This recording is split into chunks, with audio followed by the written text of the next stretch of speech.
The emergency beacon crackled through the void, its distress signal reaching Station Omega-7 with increasing desperation. Commander Melissa Chen stood before the massive viewport, watching the alien vessel drift helplessly in space, its bioluminescent hull flickering erratically like a dying star. "It's the third ship this month," her aide reported nervously. "Same problem as the others. The Zephyrians are calling it cursed." Melissa frowned. The Zephyrian Confederation was one of the most technologically advanced species in known space, their ships capable of bending reality itself. For them to declare something cursed meant they had exhausted every scientific explanation they possessed. "Send for Barris," she commanded.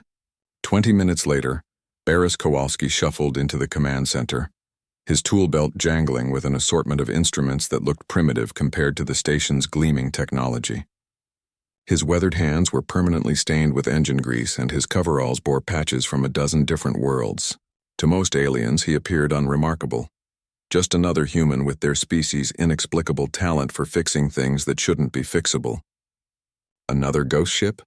Barris asked, studying the drifting vessel through the viewport. "The Zephyrians won't even board it," Melissa replied. "Their engineers tried everything: quantum field realignment, temporal flux stabilization, even their sacred harmonic resonance rituals. Nothing worked. The ship's systems keep failing in impossible ways." Barris scratched his graying beard. He had worked on alien technology for 30 years, earning a reputation throughout the galaxy as the human who could make anything work. Species that had mastered interstellar travel for millennia would call upon him when their own engineers failed.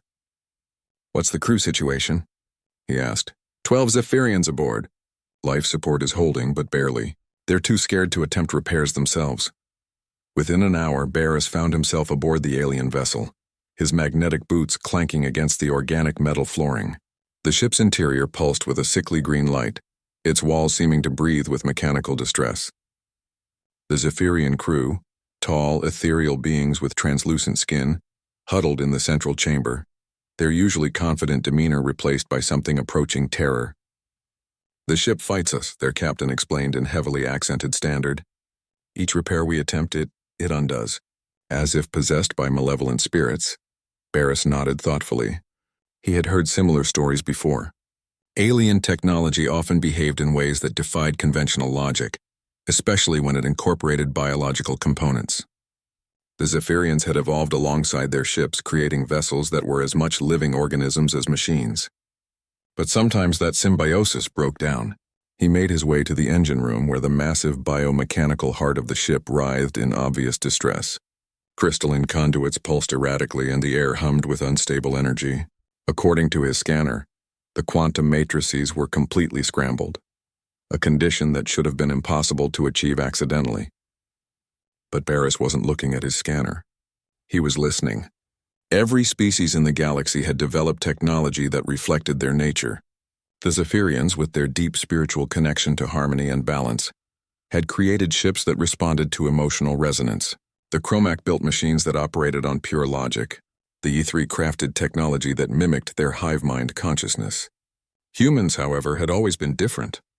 They built things that broke down, then figured out creative ways to fix them. Their technology was messy, redundant, and often held together by what other species could only describe as hope and stubbornness.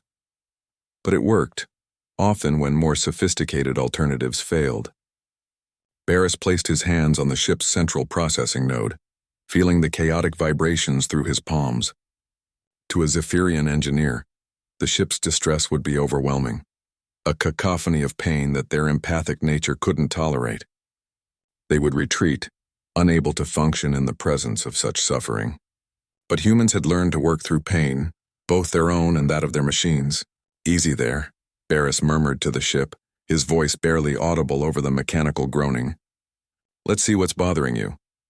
He began to work, not with the elegant precision of Zephyrian technology, but with the patient persistence that defined his species.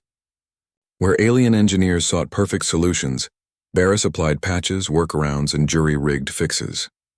He rerouted power through secondary systems that the ship's designers had never intended for such use. He bypassed damaged quantum nodes with improvised connections that violated several principles of physics. Most importantly, he talked to the ship, "I know it hurts," he said as he worked, his hands moving with practiced efficiency. "But we're going to get through this together. Just need to take it one system at a time." The Zephyrian captain watched in amazement as the ship's distress signals gradually diminished. The erratic pulsing of the bioluminescent hull stabilized, and the chaotic energy readings began to normalize. "How?" the captain whispered. "Our greatest engineers could not—" "Different approach," Barris replied, wiping his hands on his coveralls. "Your people try to understand everything before they fix it. Humans, we just start fixing and figure out the understanding part later." 3 hours after boarding, Barris emerged from the engine room to find the ship's systems running smoothly. The Zephyrian crew stared at him with something approaching reverence. Back on Station Omega 7, Melissa watched the alien vessel power up its engines and rejoin its fleet. The Zephyrians had transmitted their gratitude along with a substantial payment, but more importantly, word would spread throughout the galaxy once again. When all else failed, call the humans. "How do you do it?" Melissa asked Barris as they watched the ship disappear into hyperspace. Barris shrugged, already thinking about the next impossible repair job. "Other species build perfect machines. We build machines that can survive being imperfect. Sometimes that makes all the difference. In the vast cosmos, where countless civilizations had achieved technological marvels beyond human comprehension, there remained one thing that only humanity seemed to truly understand. Sometimes the best solution wasn't the most elegant one, but simply the one that worked. And in a universe full of impossible problems, that pragmatic stubbornness had made humans the galaxy's most unlikely heroes, one broken machine at a time.